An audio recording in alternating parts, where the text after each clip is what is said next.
ఇవాల్టి ముఖ్యాంశాలు. తెలంగాణలో మరో 2 రోజులు వర్షాలు.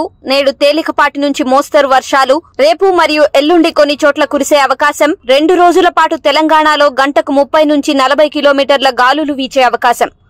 రెండో ప్రమాద హెచ్చరిక వద్ద కొనసాగుతున్న గోదావరి నీటి మట్టం. భద్రాచలంలో గోదావరి నీటి మట్టం 52.1 అడుగులు. ప్రస్తుతం రెండో ప్రమాద హెచ్చరిక వద్ద కొనసాగుతున్న గోదావరి నీటి మట్టం 53 అడుగులకు చేరుకుంటే మూడో ప్రమాద హెచ్చరిక అమలు. చాలా ప్రాంతాల్లో నిలిచిపోయిన రాకపోకలు.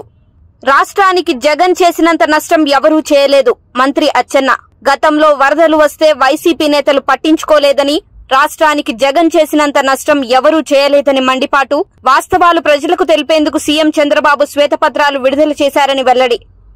ఢిల్లీలో ప్రధాని మోదీ అధ్యక్షతన నీతి ఆయోగ్ సమావేశం. భేటీ నుంచి వాకౌట్ చేసిన పశ్చిమ బెంగాల్ సీఎం తన మైక్ ఆఫ్ చేశారని ఆరోపిస్తూ సమావేశం నుంచి బయటకు వెళ్లిపోయిన మమతా బెనర్జీ కేంద్ర బడ్జెట్లో తమ రాష్ట్రానికి అన్యాయం జరిగిందని ఆరోపిస్తూనే నీతి ఆయోగ్ సమావేశానికి హాజరైన దీదీ. ఘనంగా పారిస్ ఒలింపిక్స్ ఆరంభ వేడుకలు. భారత బృందానికి సారథ్యం వహించిన పీవీ సింధు, శరత్ కమల్. ఆరంభ వేడుకల్లో పాల్గొన్న టాలీవుడ్ హీరోలు చిరంజీవి, రామ్ చరణ్.